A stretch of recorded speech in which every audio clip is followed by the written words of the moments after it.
Good morning students. आज हम हिंदी गद्य से पाठ भारतीय संस्कृति जो कि डॉक्टर राजेंद्र प्रसाद द्वारा लिखित है, इस पाठ के जो गद्यांश हैं उनकी व्याख्या को करते हुए उससे संबंधित प्रश्नों के उत्तरों को पूर्ण करेंगे। अब मैं इस गद्य का वाचन करती हूँ, आप ध्यान से इसको सुने। अगर असम की पहाड़ियों में वर्ष में 300 इंच वर्षा मिलेगी तो जैसलमेर की तप्त भूमि भी मिलेगी, जहाँ साल में 2-4 इंच भी वर्षा नहीं होती। कोई ऐसा अन्न नहीं है जो यहाँ उत्पन्न न किया जाता हो, कोई ऐसा फल नहीं है जो वहाँ पैदा नहीं किया जा सके, कोई ऐसा खनिज पदार्थ नहीं है जो यहाँ के भूगर्भ में ना पाया जाता हो, और ना कोई ऐसा वृक्ष अथवा जानवर है जो यहाँ फैले हुए जंगलों में ना मिले।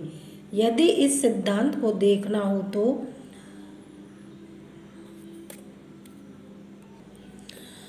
आबो हवा का असर इंसान के रहन सहन, खान पान, वेशभूषा, शरीर और मस्तिष्क पर पड़ता है, तो इसका जीता जागता स्रोत भारत में बसने वाले भिन्न प्रांतों के लोगों को देते हैं। अब इससे संबंधित पहला प्रश्न जो है, उपर्युक्त गद्यांश का संदर्भ लिखिए। अब सर्वप्रथम आपको इसका संदर्भ बताना है, जो कि परीक्षा में निश्चित रूप से ही आता है। अब आप पहले प्रश्न का उत्तर देखें। संदर्भ: प्रस्तुत गद्यांश हमारी पाठ्य पुस्तक हिंदी भारतीय संस्कृति पाठ से उद्गत है या लिया गया है, और इसके लेखक डॉक्टर राजेंद्र प्रसाद जी हैं। अब इसका दूसरा प्रश्न है, गद्यांश के रेखांकित अंश की व्याख्या कीजिए। ये जो अंडरलाइन है, रेखांकित अंश है, आपको इसकी व्याख्या करके बतानी है। अब इसे देखें। आबो हवा का असर इंसान के रहन सहन, खान पान, वेशभूषा, शरीर और मस्तिष्क पर पड़ता है। अब इसमें प्रस्तुत पंक्तियाँ जो हैं, पंक्तियों में लेखक कहता है कि वैज्ञानिक सिद्धांत है क्या, और लेखक कहता है कि वैज्ञानिक सिद्धांत है कि वातावरण का प्रभाव जो है मनुष्य के रहन सहन, खान पान और वेशभूषा पर सर्वाधिक पड़ता है या सबसे अधिक पड़ता है, और शरीर और मस्तिष्क पर इसका गहरा प्रभाव पड़ता है। यह सिद्धांत हमारे देश का भारत पर पूर्ण रूप से लागू होता है।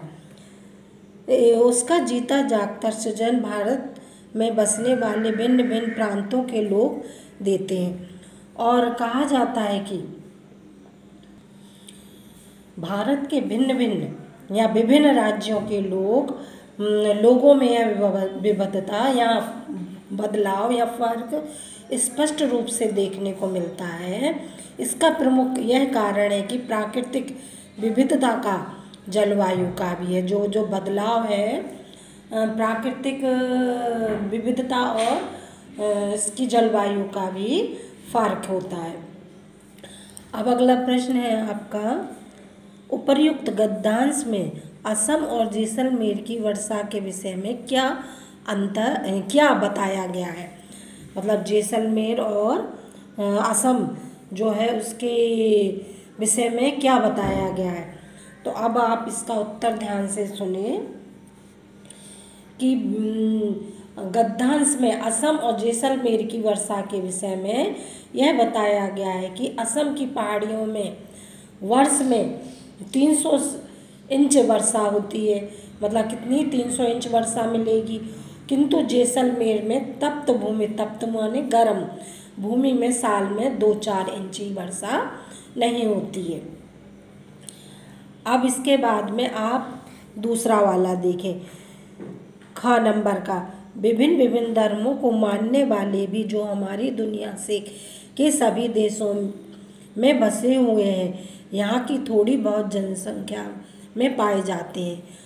और जिस तरह यहाँ की बोलियों में गिनती आसान नहीं, उसी तरह यहाँ भिन्न भिन्न धर्मों में, संप्रदायों में भी गिनती आसान नहीं है। इन विविधताओं को देख कर यदि अपरिचित आदमी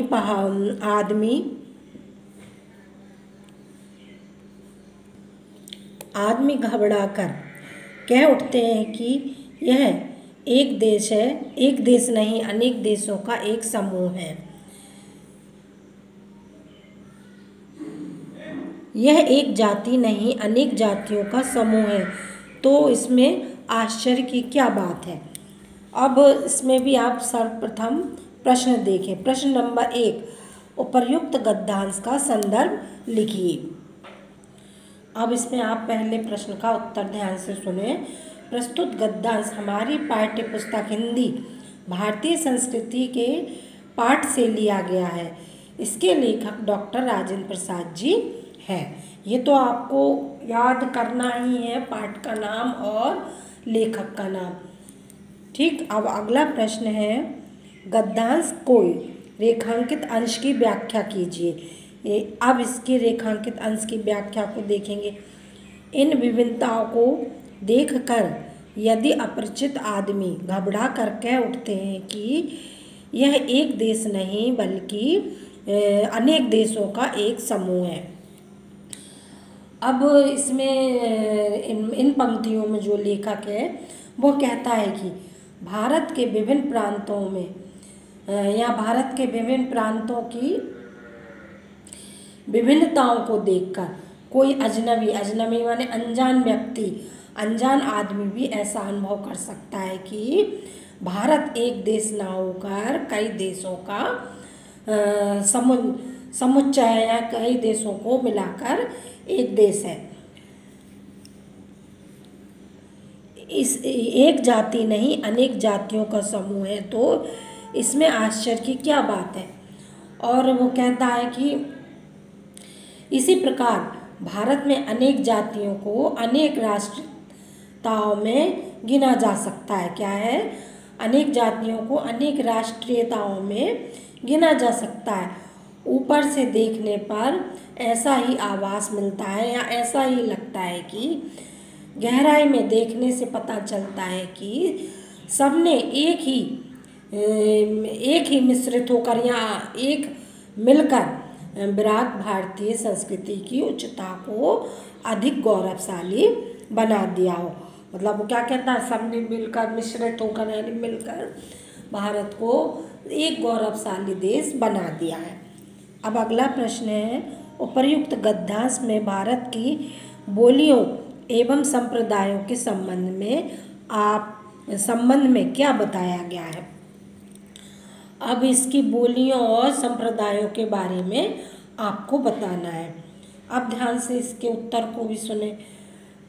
ये प्रस्तुत पंक्तियाँ जो गद्यांश की हैं, इसमें भारत की बोलियों एवं संप्रदायों के संबंध में यह बताया गया है कि यहाँ की बोलियों की गिनती आसान नहीं है। उसी तरह यहाँ के भिन्न भिन्न संप्रदायों को भी गिनती करना इसकी सरल बात नहीं है। फिर से सुने आप इसको। प्रस्तुत गद्यांश की पंक्तियों में भारत की बोलियों एवं संप्रदायों के संबंध में यह बताया गया है कि यहाँ की बोलियों की गिनती आसान नहीं है।